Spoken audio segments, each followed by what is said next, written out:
What's up, everybody? Welcome back to another episode of Retro Hoop Collectibles. Been looking to make this video for a little bit, but I figured we got pretty much a snow day here in Texas, which means like we got maybe an inch of snow. The world shuts down here whenever it snows. But anyway, as it has been said already in the title of the video, I wanted to kind of highlight something that we just, as a hobby, we just don't seem to really learn what's going on here. And this is why information and data is always the best thing to have, because without it, you're just kind of making decisions in the dark. So, what am I talking about?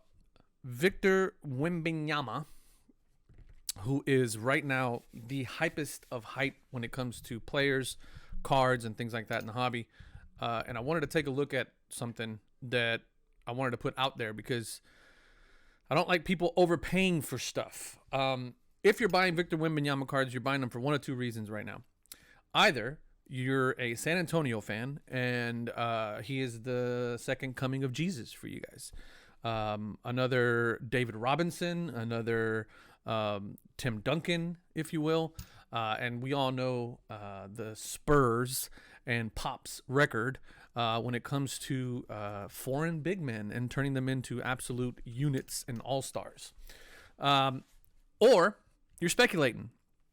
You're speculating that he's going to be the greatest thing since sliced bread, and you're hoping to make a lot of money. So, that being said, I want to take a look at the numbers and what they're looking like, and then potentially where they could be, I don't know, a year from now, as we look at some other players in a similar situation. So, as always, we'll jump over to Card Hedge. Full disclosure, I am a minority owner in Card Hedge, so take that as you will. The link's in the description if you guys want to check out Card Hedge and sign up. Take a look. Everything that I'm using here is available for a monthly subscription, so hit the link. So I'm looking at Victor Wembanyama's rookie cards, and right now there's only a handful of rookie cards that are out there. Really, there's only one. Two, if you count the Prism one that has been somehow released early and it's already being sold, and there's Prism boxes already being sold in Walmart and stuff like that, but I don't think Prism was supposed to release until like February. I'm making this video January 15th.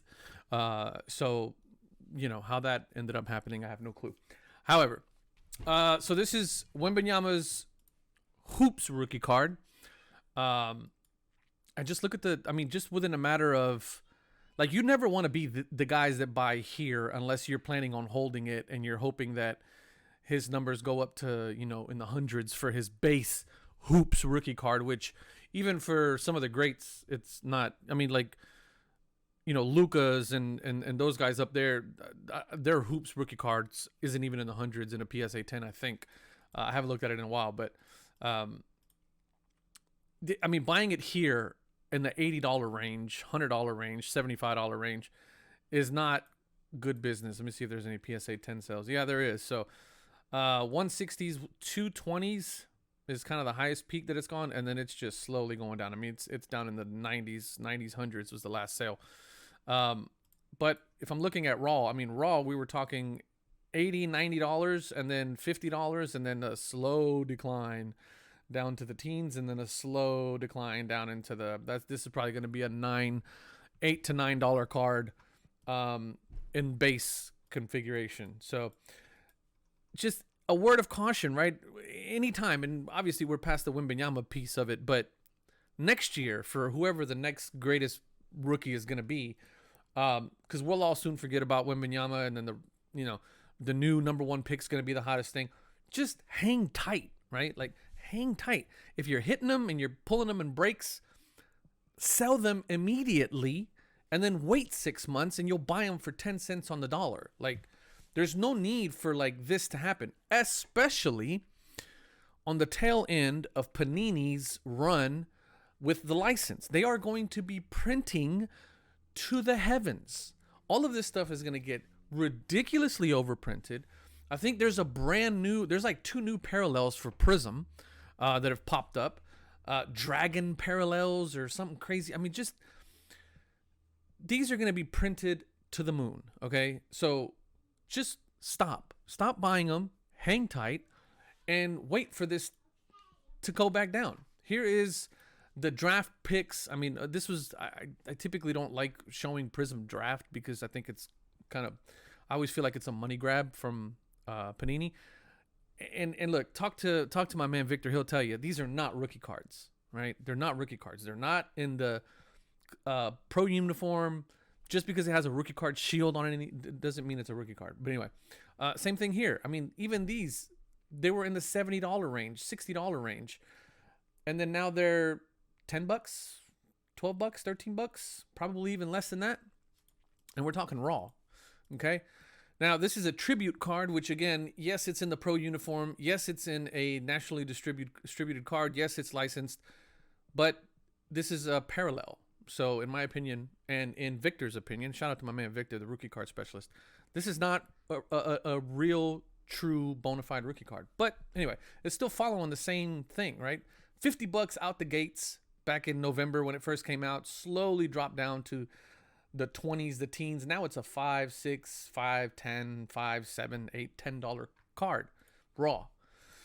So, I mean, these are the kinds of things that we need to really take a look at. I mean, even in a PSA 10, well, PSA 10s are going to be kind of harder to find. PSA 9s, let me see. Yeah, not so many. There's not very many out there.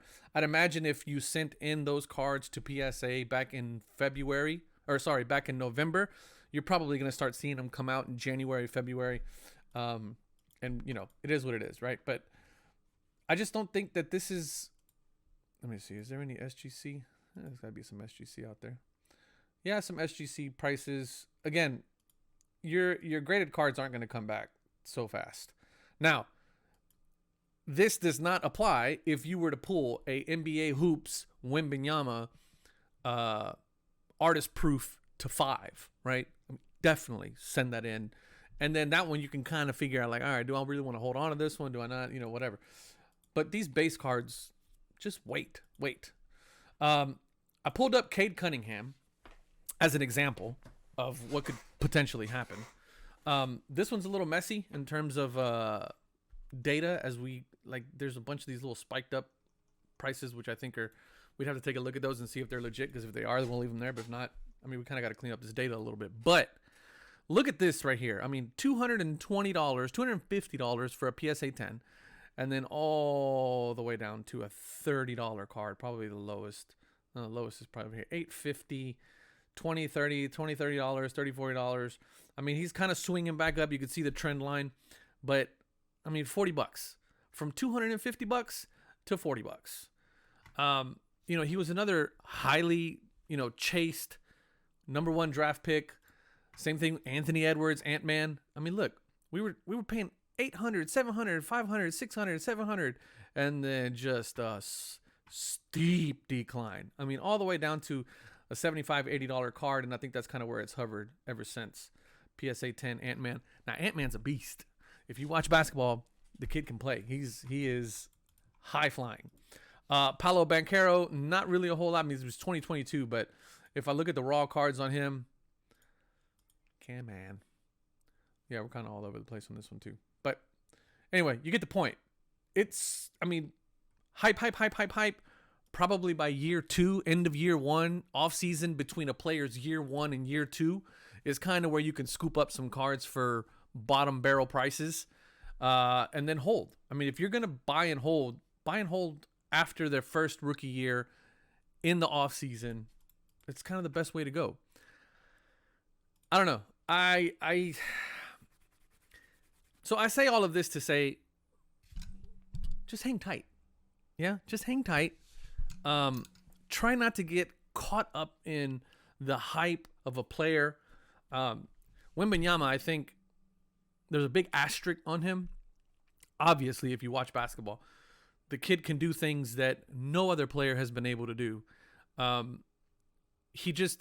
amazes me the most about him is his, like, everybody's like, oh, he dunked it. Well, of course he dunked it. He's 7'9", right?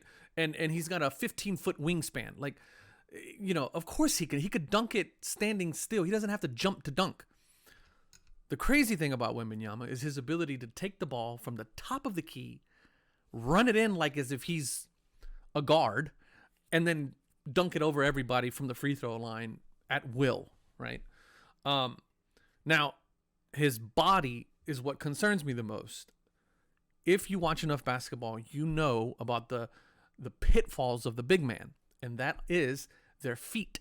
Their feet have to be healthy. They have to be able to sustain that level of play and that frame, and only time will tell. So, you know, it's a gamble, just like everything else. But I'm excited to watch him continue to play. I love watching him play. The kid's amazing. But man, when it comes to his rookie cards, everybody just chill out, you know, chill out, relax, and see kind of how this thing plays out before you go dumping a bunch of money into it, you know?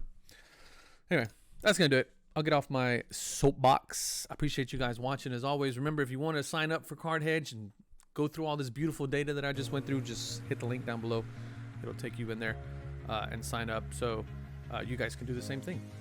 I'll catch you guys in the next video. Appreciate y'all watching. Love y'all. Peace.